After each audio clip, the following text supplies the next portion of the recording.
Welcome back to another episode of the Make It to Midnight podcast. This is episode number 42, and I'm your host, JP Hovey. Shout out to everybody that has been showing love on social media. This past week was our biggest week on social media in Make It to Midnight history. You guys were showing love on all of the Connor Shaw comments. Everything about the Connor Shaw interview was incredible. The response, the actual conversation, the clips that came out of it, the DMs that I've received, the DMs that he's received. More importantly, it was an awesome, all-around, impactful episode on so many people, including myself. So thank you guys so much for checking out that episode with Connor Shaw. If you haven't seen it, go back, scroll down on your app, on Spotify, Apple, press that Connor Shaw one. He talks about it all. He talks about his near-death experience where he had cardiac arrest at his son's flag football game, what he learned through it, what he learned from being cut in the NFL, what he learned from being coached by Steve Spurrier, all kinds of different football and life conversations in a setting that Connor Shaw has not been seen in before. So go check that out if you have not already. This week, we're switching it up completely. We're switching up industries. We're going to the hospitality and restaurant industry where I interview the man, the myth, the legend, Jon Murray. He is the owner of Noko and Kase-Noko and soon to be Noko Yaki. He is one of the top restaurant leaders, top hospitality leaders in the country. And I'm not just saying that off the top of my head. His restaurants have been recognized as a top 100 restaurant in America, according to OpenTable. New York Times has him as on the best restaurants list in Nashville.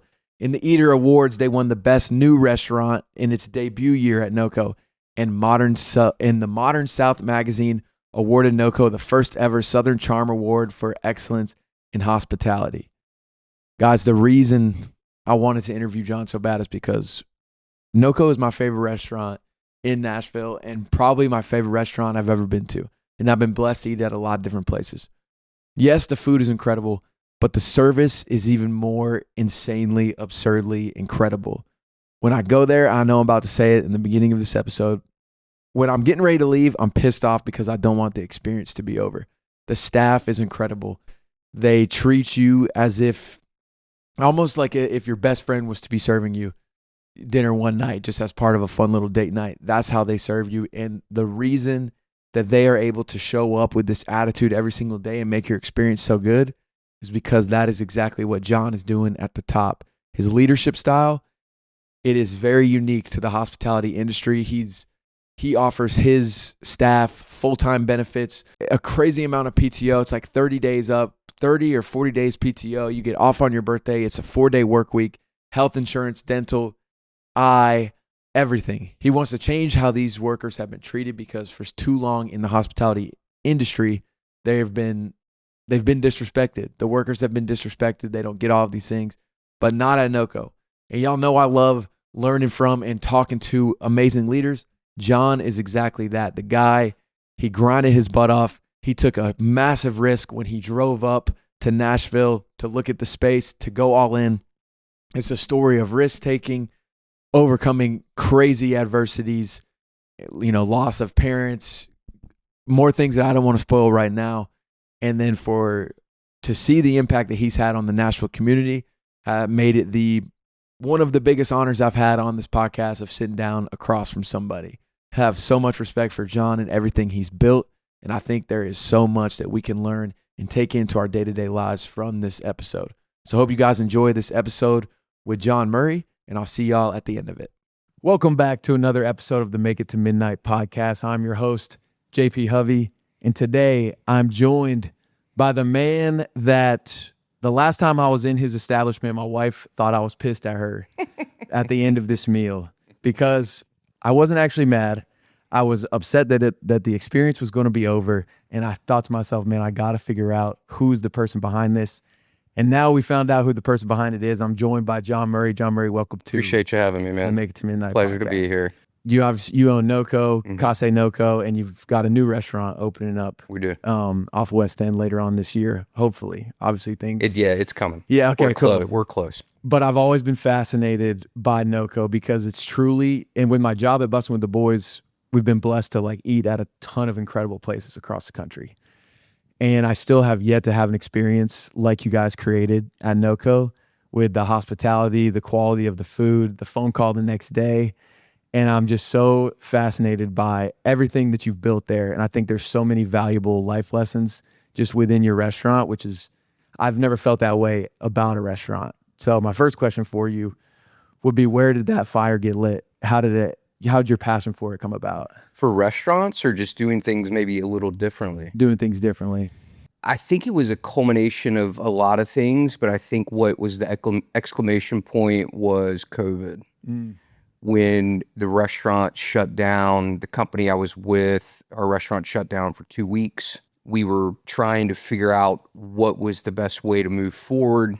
And so we didn't really know. So there was a lot of like sleeping in the mornings, contemplating, was everything going to be okay? There was a lot of fear mongering in the media that 90, 70, 80% of restaurants will never open again. I'd literally just taken every dollar I had and bought a house. And I literally had like less than $1 in my bank account when it happened. And I got really close with God again, if I'm being completely honest. A lot of anxiety, a lot of fear. And then at some point that fear kind of just lifted, and it was like, man, everything's going to be okay. But operating restaurants during that time was hands down the most difficult thing I've ever done in my life. Yeah. And being on the other side of it, myself and my 2 business partners, started trying to figure out what were the friction points in restaurants for the not the end user, but for the employee, or for the people that were actually making that system run. And so we literally just took a whiteboard and just started tearing apart, what are the things that suck about being in the restaurant business? And then we said, okay, how can we make those things suck less? And so that was really the antithesis of where Noko, literally every single thing of it was born out of the pandemic. Wow. And you're big on people over profit. Yes. The retention rate at the restaurant, I saw it on the website, is 14.5%. In the industry is 80%. Around 80%. Crazy. And I was talking with one of your servers the last time I was there, and she brought up also the travel fund and 1%. Just break down to me, because so many people say people over profit, and you can tell very quickly if they're really about it or not. You're really about it because your whole staff treats people that exact way, where they treat us like it's people over profit, the customer. So where did the people over profit start with you? It came from Yvon Chouinard, the founder of Patagonia, wrote a book called Let My People Go Surfing. And I read that when I left the company I used to be with. My better half and I took 3.5 months off, traveled the world as much as we could during the height of COVID.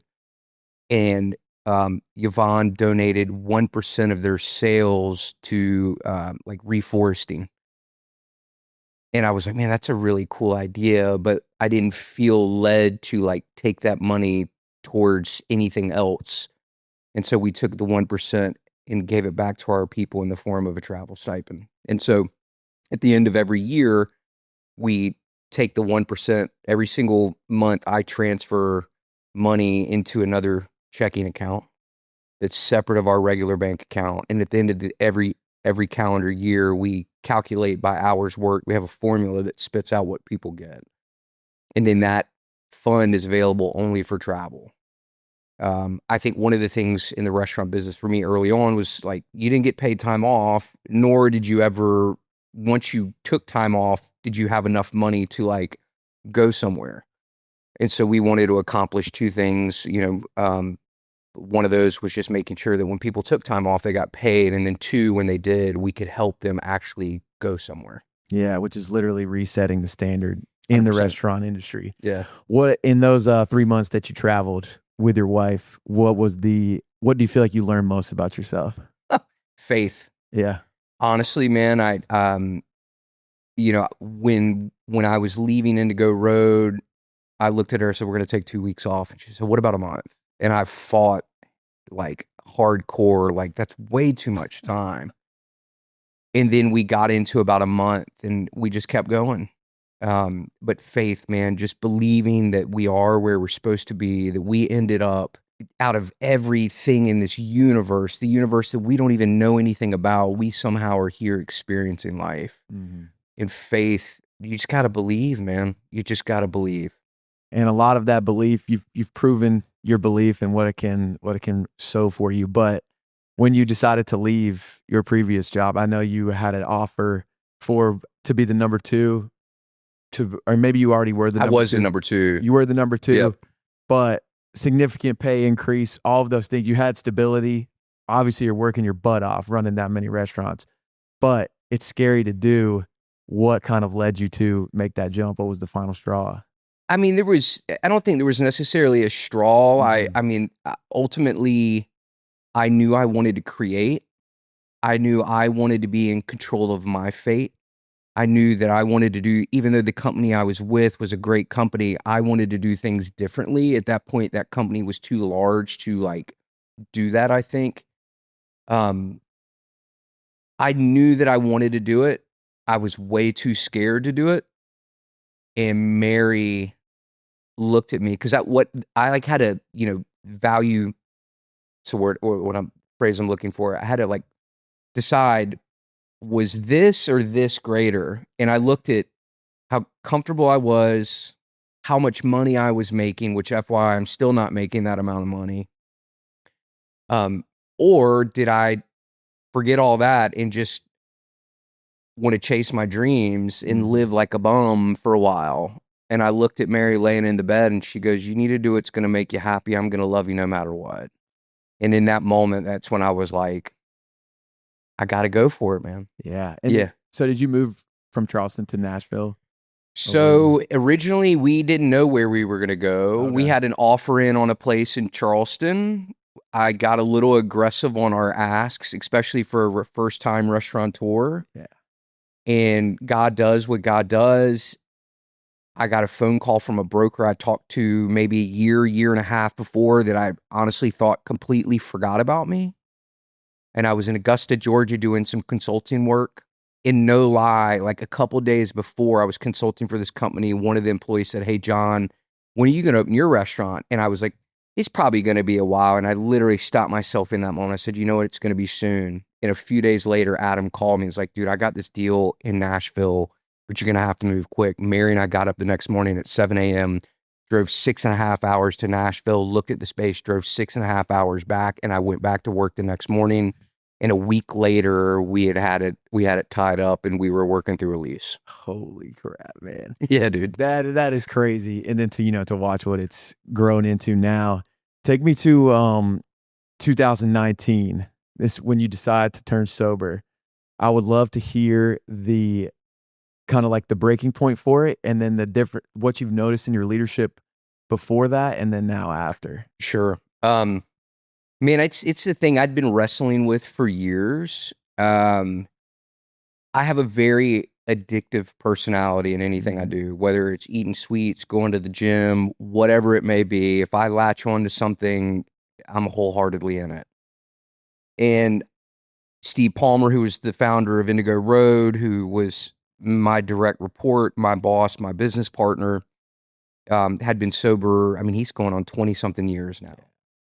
And I had been toying with the idea for years, but the breaking point was I got a DUI. Mm-hmm. And I wasn't like blackout. I remember every single minute of it. And I had such a horrible experience in jail. I probably can't even tell you exactly what transpired, but it made me realize that I never wanted to go back. And I promised myself in that moment that I would quit drinking. And guess what I did the first day when I got out? I had a cocktail. And then the next day I had a cocktail. And then I looked in the mirror on the second day and I decided, I was like, I can't do this anymore. And so I've quit drinking. I haven't done any hard drugs. I don't like to say I'm sober because I don't know what's going to happen in the future in the sense of, what kind of alternative medicine may happen. But man, hands down, bar none, the best decision of my life. Noko would not be here. Kase-Noko would not be here. Mary would not be here. Nothing would be here. I would be dead. I know that for a fact. And man, leadership style, I think it's just like, it's giving me the clarity to let people be human. Mm-hmm. And excuse my French, but love the shit out of them. even if they have an issue or not. Yeah, I love it. And you had said something in the last podcast you did about some of those moments, you know, and how you're grateful for those hard things. Sure. And I know you spoke about losing your dad when you were 16, which, you know, horrible, the most unimaginable types of pain and grief that you have to carry. But I think that's such a valuable mindset that you have for people to hear and witness, because so many people have been through that same thing. So many people are going through that same thing right now. Can you just kind of expand on that attitude you have towards that life-changing event? Towards losing my dad? Yeah. I mean, you know, my dad got sole custody of me. Mm-hmm. He was my rock, my absolute everything. Almost probably as like, I used him as a crutch. But he was the person I could be honest with. I could tell him I drank the night before, or I loved a girl, or whatever it may be, even at 14, 15, 16 years old. And man, I think for me, that had to happen for me to truly understand who I was or who I am. Yeah. And that has made me more resilient. I think, you know, question I got asked is, where do you think emotional intelligence comes from? And I you know, never thought about it, but in that moment I said, trauma. I think it allowed me to feel at a deeper level than most 16-year-old people should have felt. And I think that's for the best shaped me into who I am today. Yeah, definitely.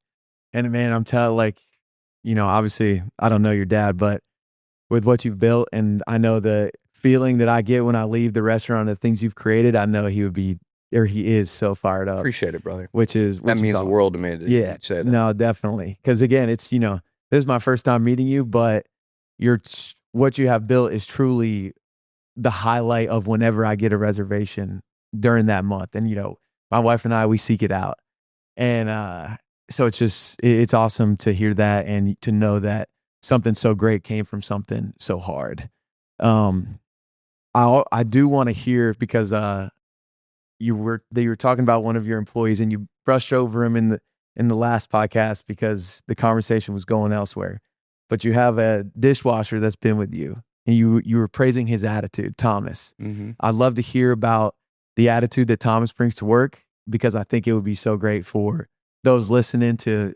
It's so much value in learning the things that make employees stand out. Man, we have so many great employees. I think, you know, for Thomas, for me specifically, he's in his mid-50s. He's hearing impaired. He shows up on time. He works his tail off every single day. He has a great sense of humor.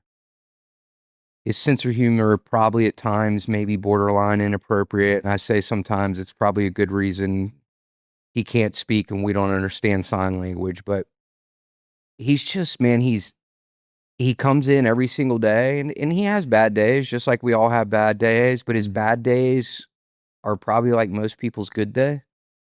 He just put his head down, man, and he goes above and beyond. And I'll use this as an example. He cleans the bathroom, and he doesn't do the bare minimum. I'll walk in there, and he's scrubbing the tile. He's doing things that we have never asked him to do, because he takes pride in what he does. Or he will see like that one of the walls may be scuffed up from a lot of foot traction, and he just paints it. I don't even ask him to paint it. He just paints it. He's just the guy that, like, I don't know, man. I admire so much about so many of our people. But he's going to be 60 in a couple years, man, and he's just still grinding it out, and he's happy doing it. And I think I wish I could have that mentality more often, because I can be an old grumpy man sometimes, and I'm younger than he is. I know. It's like I think John Wooden, he has it where it's like find your broom, because he was sweeping up the gym after every single practice, and he was the most accomplished guy ever.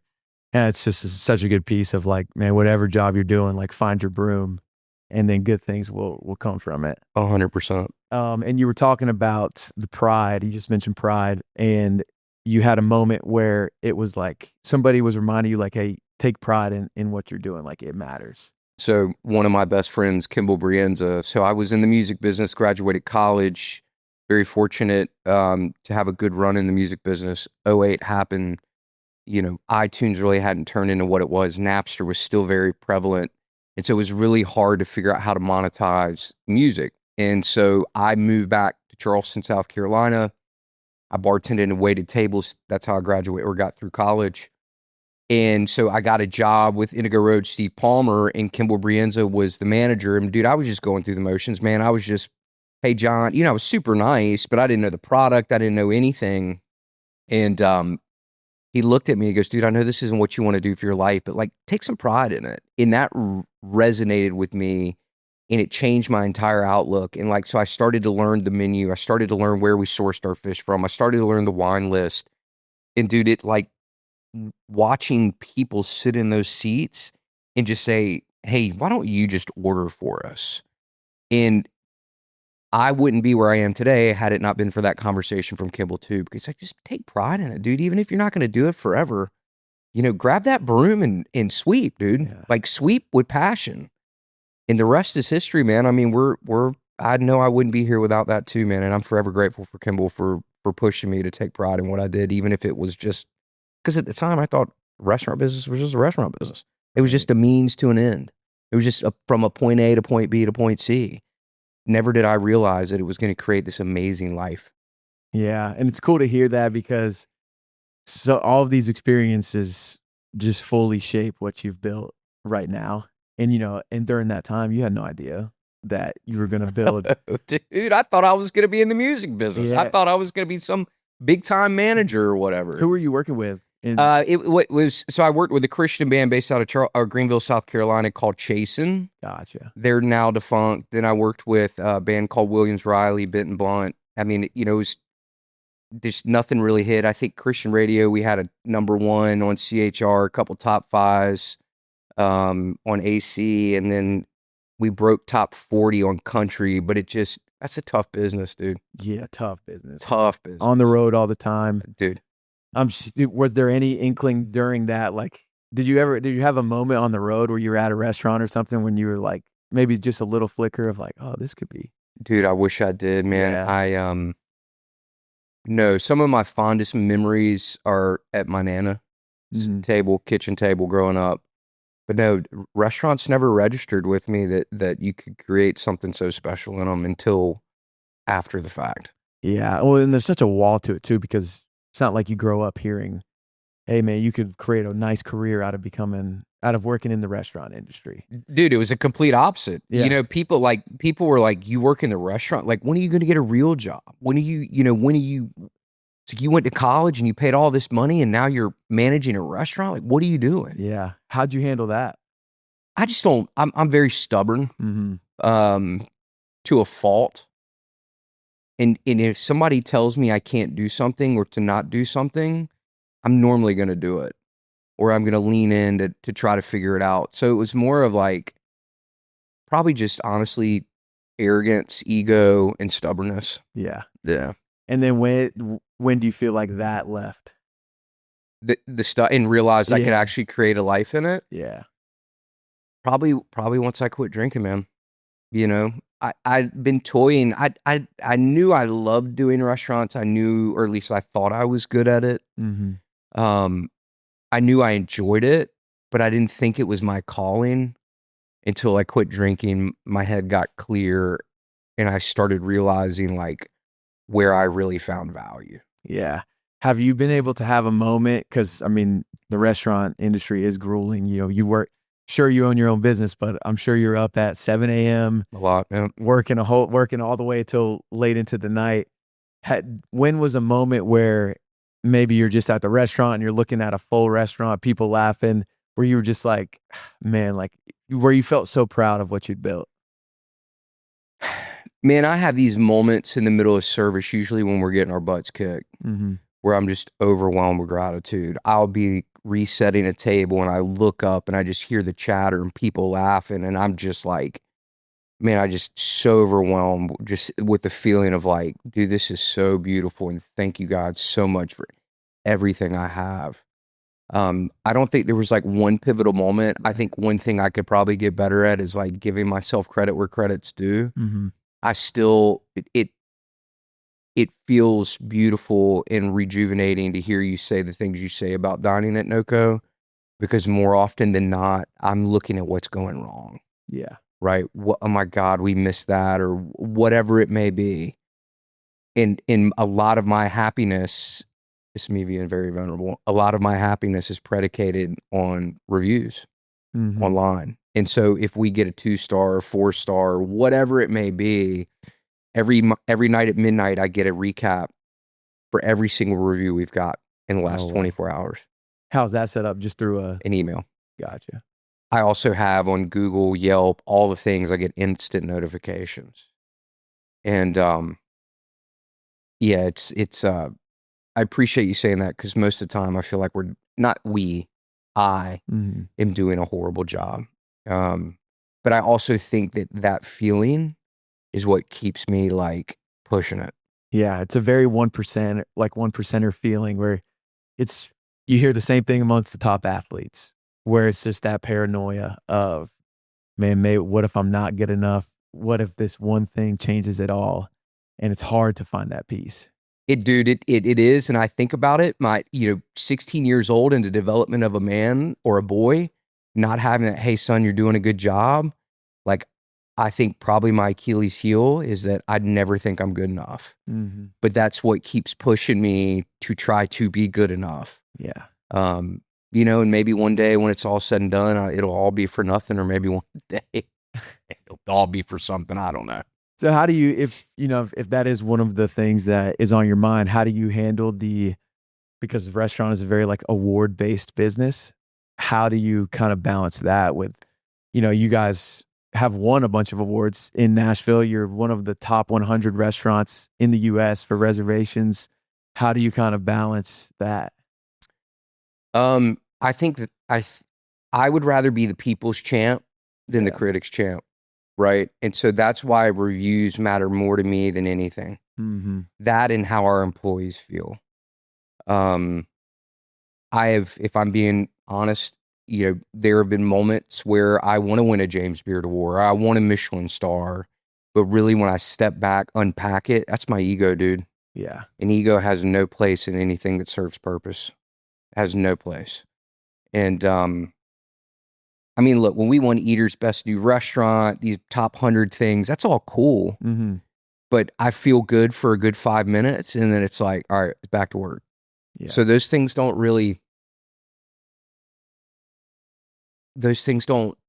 they help for 5 minutes. It's like a shot, and then it's just back to the I'm not good enough thing. Man, it is. It's an endless cycle. Do you listen to Modern Wisdom at all, Chris Williamson? No, I've never heard of it. He's got a great podcast where he's one of my role models in the space. I've never met him, but the types of conversation he has, I always leave listening to it like just with a fire. What's it called again? It's called Modern Wisdom. Okay. So he'll talk to anybody from scientists, neurologists, restaurant owners, athletes, actors, authors, philosophers, like everybody.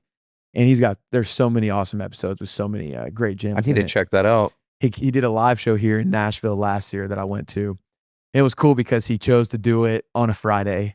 And one of his messages to everybody there was like, look, you're already doing something different. Like, I specifically choose these events on a Friday because I want somebody past that like first level of like first barrier of entry. Sure. To where like you chose to be here on a Friday night. Right. But one of the things he said was it's so hard for him to enjoy accomplishments. Like, you hug your accomplishment and you appreciate it and you embrace it. But then you look over at that next person, next thing, like looking for that next hug. And I was like, man, and my one wish for Chris is that he would devote himself more to his faith. Sure. It's like, that's where that comes from. Yep. And it's hard. And it's another thing that's cool in the restaurant industry, because I was a server assistant at Rick Irwin's in Greenville. In Greenville? Yeah. Okay. And so love Rick Irwin's. Didn't have the greatest experience. I was in high school. And I've heard that before. It's I don't want to talk bad on any. Don't. We'll just on anything. But God is not present in a lot of those settings. And as a high schooler, it was hard. Sure. And so I feel like I keep saying this, but like every single thing you're saying shows in your restaurant and it makes so much sense why Noko operates the way it operates, and it makes it so easy to go tell other people about it. And one of the people that makes it easy to tell others about it is Junior. Junior's the man. Junior is hilarious because I've been to Kase one time. Okay. Was he working, I'm assuming? He was working. Yeah. All-time personality. But like the exact opposite, because, you know, I'm hearing, obviously I love Noko. I'm hearing all about Kase. And I had never been to an omakase before. And, you know, I'm thinking like, all right, this is probably going to be a little bit more uppity than Noko. Like, I'm going to I'll just be enjoying my food and like be whispering at the table. Right. Junior comes in. It's just a good time all around. Tell me about your relationship with Junior and kind of maybe some of the things that you admire most about him. Well, first, going out to dinner and it being stuffy and quiet sucks. I want to go out somewhere where I can have fun. So that was the whole point of Kase, was to create something super elevated at a fair price point where you can have a lot of fun and to be yourself. Man, I am blessed to have 3 great business partners. Steve, who is our financial partner, he's so much more than that. He's a guiding voice and role for us. Wilson Brannick, who's like my yin to my yang, would not be anywhere without him. And Junior, like none of us would be anywhere without Junior, because he's the guy that actually makes the food. Because the other 3 of us, I can't speak for Steve, but none of us can cook. Junior is hands down, bar none, the hardest worker I've ever met. He puts my work ethic to shame. Second, he is the definition of hospitality. Yeah. He is so thoughtful and so intentional that it makes me mad sometimes.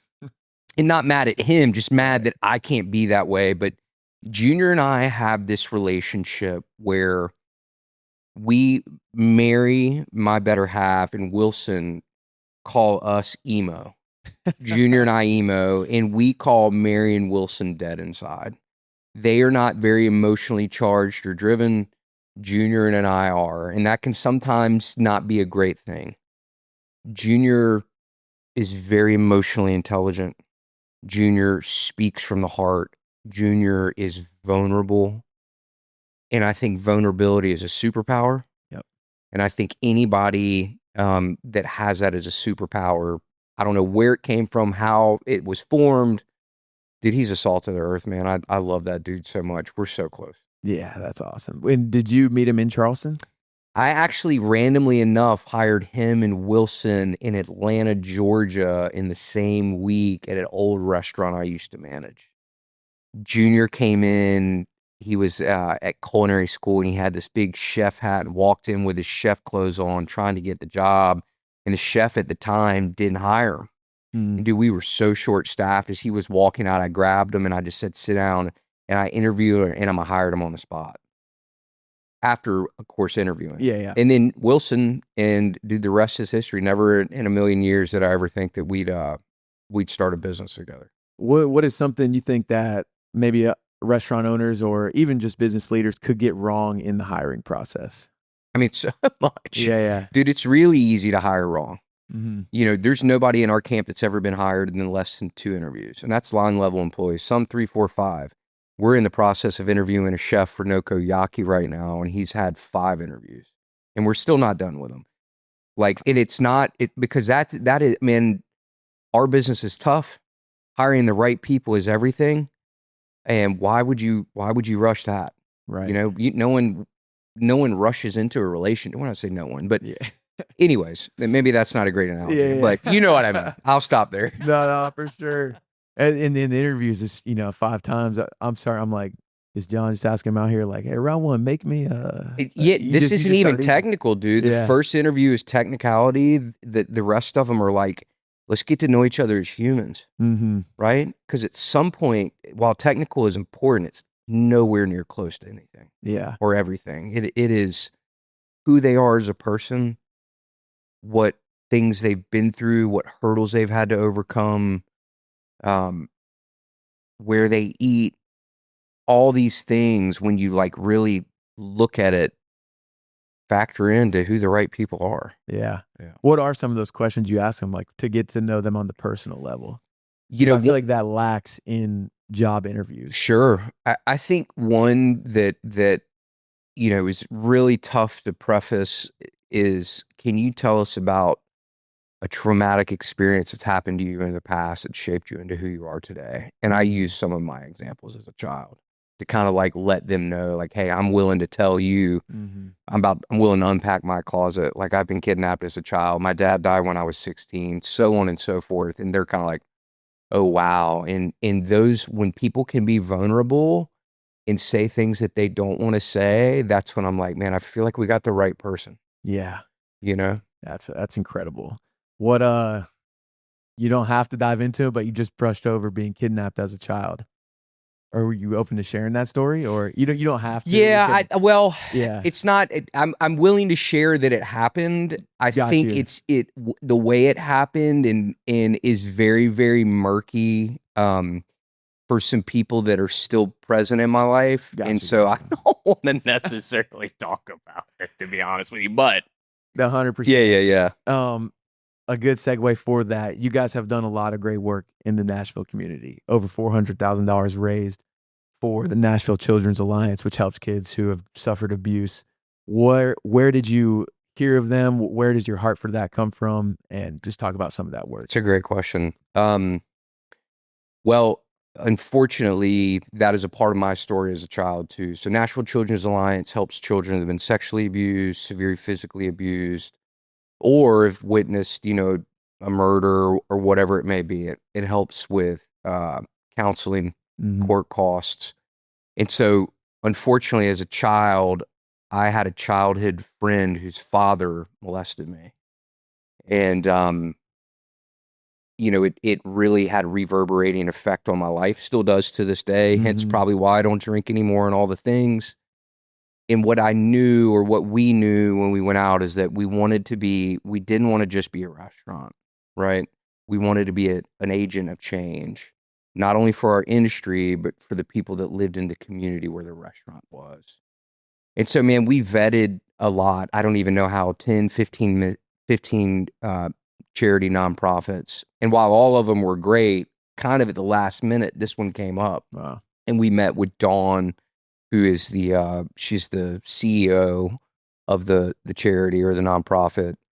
And dude, it just kind of felt like home. And it's like, man, these kids, no kid deserves to go through that. But every kid deserves for an opportunity to heal from it. And had I had that when I was a child, things may have played out a little differently for me. And so we knew that we needed to put our money where our mouth was, so to speak, and invest back into the future. Yeah, that's awesome. I know I worked at a summer camp called Camp Ozark. Okay. And it is like a Christian, like kind of sports-centered camp. And most of the year, it's like some of the richest kids from Texas, Louisiana, and pretty much Texas, Louisiana. But the last week of the year is called Ozark for All. And so they have all the inner city kids or, low income families send their kids for that last week. And this camp is crazy. Like, you can do skeet shooting, horseback riding, water slides, learn how to drive a boat, like cooking class. Sure. They have everything. And it's a really unique place. But I love that you're doing that work, because it makes me think of, there was this kid who was in my cabin, and one of the last events, they're doing like, you paint up, you go shirts versus skins, sure, team red, whatever. And this kid, not an overweight kid at all, like very athletic, one of your best guys. And he just like refused to take his shirt off. This is a middle schooler. Wow. And, so everybody, all the other kids are like nagging him, like, come on, man, like, take your shirt off. Like, why are you being like this? They're being middle schoolers. Sure. Being kids. And, he opens up to them, and he's like, he lifts up his shirt, and he has like all these scars and bruises from his parents abusing him. Wow. But like how you're saying vulnerability is a superpower. You hate to have this kid had to go through that. But man, I watched a cabin full of middle schoolers come around him, huddle up, pray over him. And it was just like one of the most profound experiences like I've ever had. And, these are all kids who are coming from those same places of like not a lot of love in the house. Sure. But here they are with so much love to give. And so I know that money is going to amazing work. Dude, it's especially this past year, they lost a substantial amount of grants. Mm. And so there was a major windfall. And this is our third year. We just finished it in April. And they netted over $300,000 more this year. So we've raised $600,000-$700,000 in the last 3 years for them. But that what we raised that one night made up the difference so they could finish throughout the end of the year. And so when I hear things like that, I'm like, man, that's powerful. Because me, when I'm at the event, I look at everything that's going wrong. So I feel like it's a miserable failure. And at the end of the day, it has nothing to do with how good the food was, how it was executed. It's how much money we raised to help the children. Yeah. So what does, everything goes perfectly. What is like the dream, like what's the dream outcome for you? For me? Yeah. With our business? Yeah. Change hospitality forever. Mm-hmm. And what I mean by that is like our people in our industry deserve to be taken care of at a deeper level than they have been to this day. Only 30% of restaurants offer health insurance in the US. And a lot of my peers that I try to keep, in the same circles, they're pushing it too. And I think a lot of times when I'm talking to peers, they're like, well, man, we're doing a great job. And I'm like, well, we may be. Mm-hmm. What about the majority? I hope that we change hospitality for the better forever. I hope that people realize the only way that you can be a great business is to take care of your people at a deeper level than we have before. I want to be successful. Yeah, I want to make money, like all the things, but that's not why I wake up. Mm-hmm. I wake up to make a change. Yeah, man, that's awesome. It's working. Y'all Appreciate it. Yeah.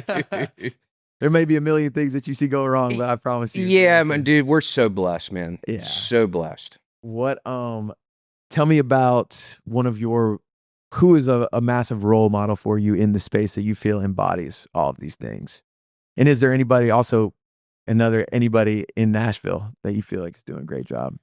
Man, the one person I can say was Steve Palmer from the Indigo Road. He taught me, if not everything I know, damn near close to everything I know. Yeah, man, I would not be anywhere close to where I am today without him either. Mm-hmm. Dude, I think it's really tough to pinpoint one person because there's so many people along the way that have allowed me to be where I am today. Kimball's, being kidnapped, like Steve Palmer's, all these things, good and bad, have positively affected my life. Yeah. And in Nashville, man, a lot of people ask me like, what's going on in Nashville? We're so hyper focused on what we're doing that very rarely do we get to look up and look around. Mm-hmm. There's such a great community here. There really is. And there's a lot of great operators and a lot of great restaurateurs. But I don't know specifically, and I may be forgetting somebody, and they probably are going to hate me after this. But yeah. There's not really anybody in Nashville that I can say from that standpoint. Dude, there's people that are pushing it. Oh, yeah, definitely. You know what I mean? That are doing amazing jobs, great concepts, great food, great operations. But then pushing the needle forward to love their people more and really change an industry that's desperately in need of change. Mm-hmm. I can't really speak to that. Yeah. Is there, in your traveling experiences, what are some of the maybe like 3 countries that stand out the most with their whole food experience? Japan, for sure. We were talking about that earlier. Yeah. The culture over there is beautiful. It really is. One of the countries I've visited where I was so surprised with the food was Istanbul, Turkey. Oh, yeah.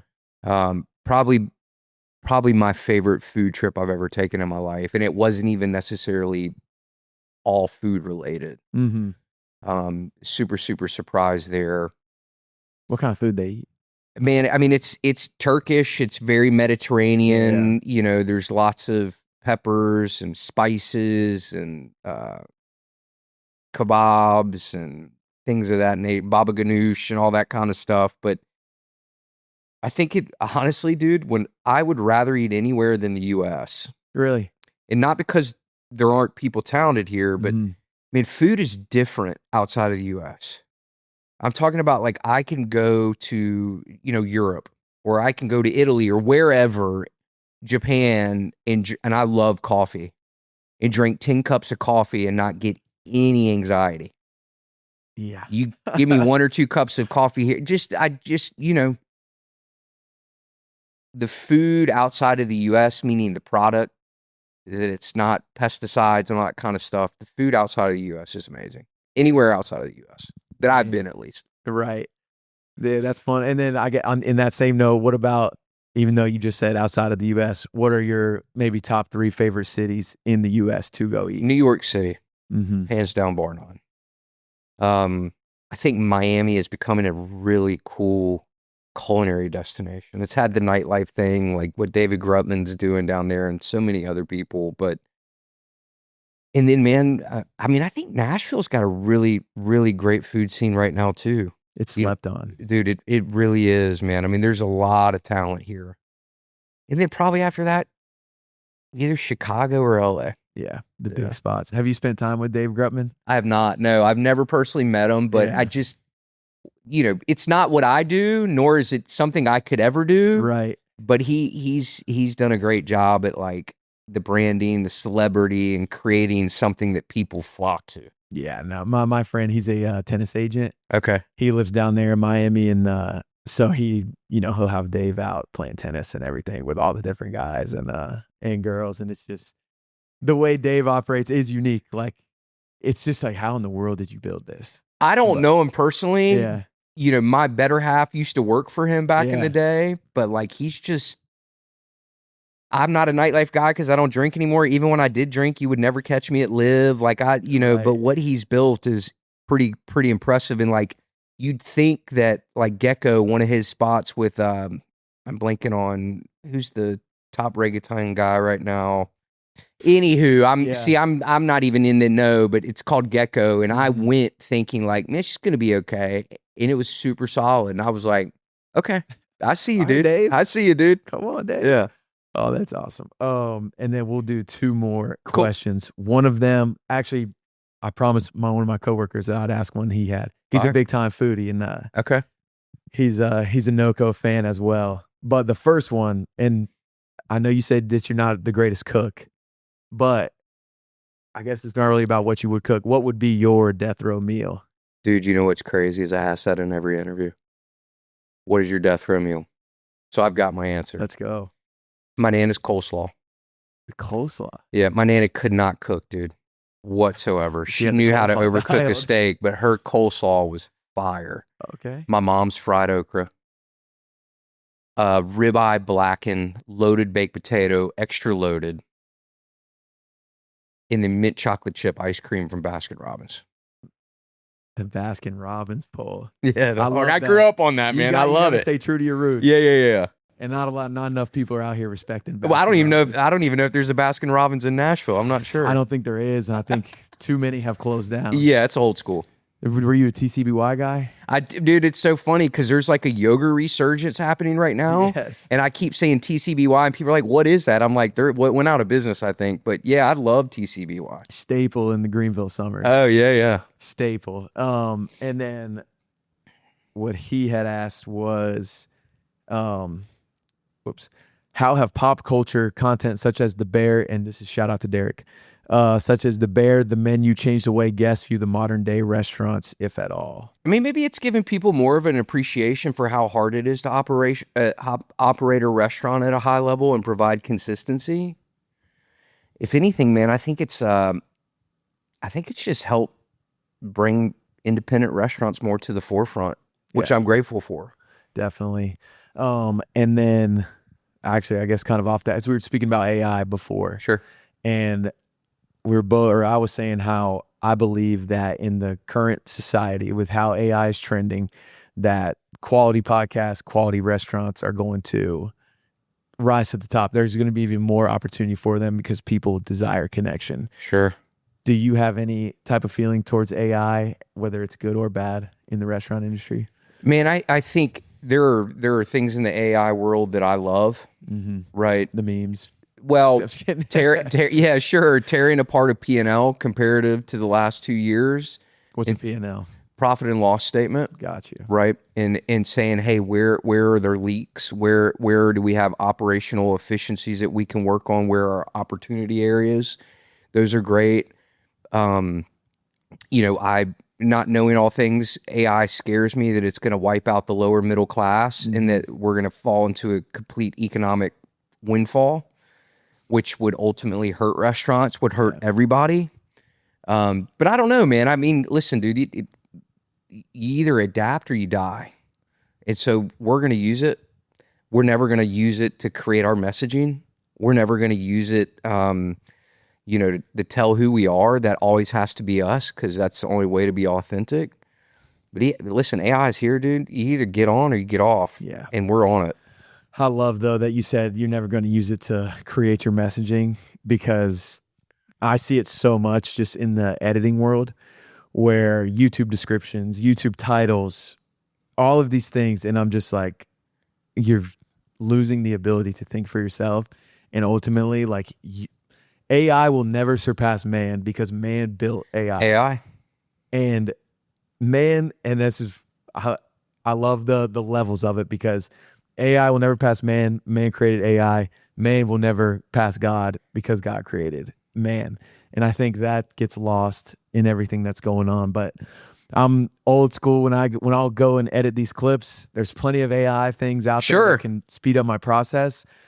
But I don't know. There's something in me that's like, it means something to me when I spend time on it and make it mean something. Of course. When you put it out. And so I love that, that's y'all's messaging on it. I went this morning, I posted a clip on our Instagram, and it was from a larger clip of one of our employees. Yeah, I watched that, which I've been served by him before. And he's great. Incredible. Dude. Yeah, Keith's great, man. He's a rock star. And I was like, hey, from minute 122 to 138, can you make this in a clip? And it couldn't. Right. And so I had to go into iMovie and make it. And so I'm like, hey, I can't do everything yet. Yeah, it'll get there. Eventually it will. Yeah, or maybe I just didn't have the right one. Yeah, it's true. If you need some AI video recommendation. But no, and it is like, man, if I didn't know how to do it, then I would be using it all the time. But it's just because I grew up editing, I'm like, I can't give it away. Like, said some of your value 100%. And then this just made me think, I'm sorry, I know you're dude, we're great. I love this.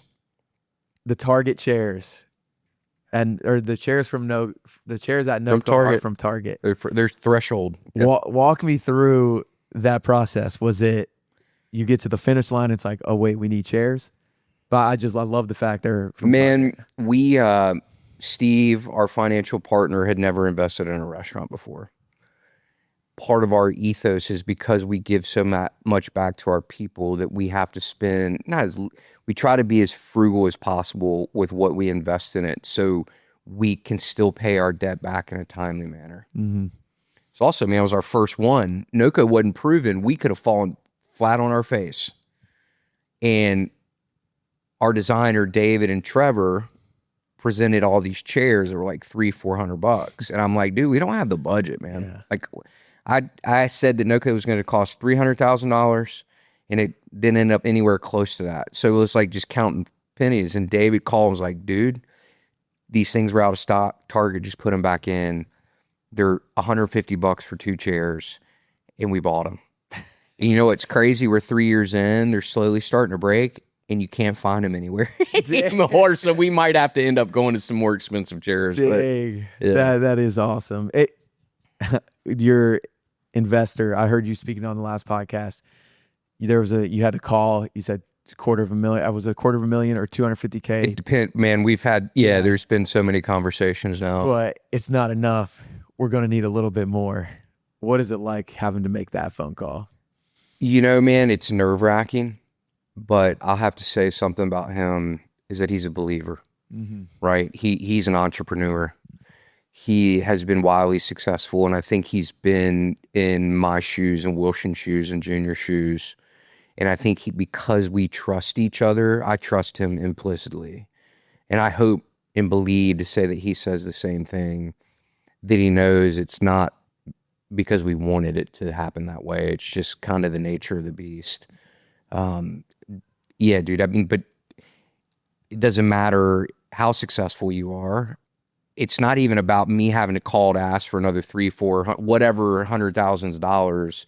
It's more of me going, one, I didn't want to spend that much more, and two, I feel like a failure when I get it wrong, right? You know what I mean? And when you go to someone, it'd be like, hey, I'm going to meet you at 5:30. I was late today. Oh, yeah. Right? I'm going to meet you at a certain time. That automatically makes me feel like a failure because I'm not where I said when I said I was going to be there. I'm a man of my word, and that's all I have. Yeah. And if I don't live up to that, then what am I? So, yeah, it's not an easy call, but you got to do it, dude. Yeah. It is what it is. Definitely. And also, no worries on being late today. Oh, dude, it's I don't know, with traffic. Yeah. No, yeah, for sure. No, that's cool. And then my last question for you, the Make It to Midnight question. What is one thing, one story or quote that has helped you make it to midnight that you think could help somebody else make it to midnight? Man, there's so many things. When you prefaced this to me earlier, I think two things come to mind. My dad said, you're as good as a company you keep. And I never realized what that meant. If you hang around people who are pushing it, you're pushing it. If you're hanging around a bunch of lazy bums, you're going to be a lazy bum. So you're as good as a company you keep. And never give up. Man, that's the quote for me, is like resilience, dude. Anything great takes a lot of fortitude, man. Yeah. Did you have a time you wanted to give up? Dude, I'm in the process. Noko right now is hands down, bar none, the hardest restaurant I've ever opened in my entire life. I said that about Noko, then I said that about Kase. This one has been delayed almost 2 years. We are substantially over budget. It's the hardest thing I've ever done. And there are days where I'm like, look in the mirror and I'm like, what are we doing? But I have faith and I know it's going to be okay. Whether it works or it doesn't work, you know, we're not getting out of this thing alive. Yeah. At least I don't know. I don't think we are. What are you most excited for about Noko? That's obviously been a pain to get going. I think, man, you know, any opening we have, the thing I'm most excited about are two things. The challenge, because it's a new challenge every time, but two, it's moving the mission forward to make change. We will have a lot more restaurants. Let's go. A lot more over time, because I don't believe that we can make the impact that our industry needs by playing small. That's awesome, man. I'm fired up for Noko too. Hearing Japanese, Korean barbecue style. It's a mix. Yep. It's an Asian inspired steakhouse that is Korean barbecue leaning. Gotcha. When we were in Japan, I went to one of my friends, their favorite Japanese barbecue spots. And that was I'd done a Korean hot pot in Florida. Sure. This was my first time doing Japanese barbecue spot, and yakiniku. It was awesome. Yeah. But awesome, Jon. Thank you so much. Yeah, dude. Appreciate you being here. Or appreciate you having me on. You gotta love your apartment. Yeah. Right. No, man, this has been awesome. I was super excited to meet you. I think the world of the things you've built, and now getting to talk with you for a while. I think the world of you and the mission that you're on outside of the restaurant. I think it's awesome. You have a supporter in me at all your restaurants, future endeavors. Appreciate it, dude. I promise you, every time I leave Noko, I'm telling everybody, like, hey, this #1 restaurant in Nashville, you have to go. I will find the reservation for you and sign you up. Dude, just text me now, bro. You got the in now, you know? For sure. But also, you know, I appreciate getting it the hard way. So I don't want to. Yeah, well, now you know. If you can't get it the hard way, just hit me up. For sure. But Jon, appreciate you. Appreciate you, brother. Yes, Thank sir. you, man. Sweet, dog. Thank you so much. Yeah, man. Round of applause for Jon. Y'all see what I'm talking about. Y'all see what I'm talking about when it comes to the intentionality, the people over profit. He's one of the few people that fully embodies that people over profit mindset, and it shows in every single thing he does. I cannot wait to see. Also, actually, before I even say that, I think one of the coolest things is what he just said at the end of this episode, and how opening Noko was the hardest thing he ever did. And then opening Kase was the hardest thing he ever did. And now opening Noko is now the hardest thing he's done. Every single new project has been the hardest thing he's ever done. But every single time he's done it, the reward feels that much better. And I think it's because he's not driven by the awards. Even though they've won so many of them, he wants the James Beard Award, but what he truly wants is for his people to feel valued. And when his people feel valued, the customer feels valued, and then everybody wins in the end. So shout out to Jon. Let's all take something from Jon's leadership style into our own lives this week, next week, whenever this episode may find you. But I appreciate you guys being here to listen to it. Go support Noko. Go support all of Jon's restaurants. Tip your waiters and waitresses, especially that staff. They're always going to throw you a little bit of a free item on that menu, so make sure you take care of them. Yeah, thanks for being here. I hope you guys keep on making it to midnight.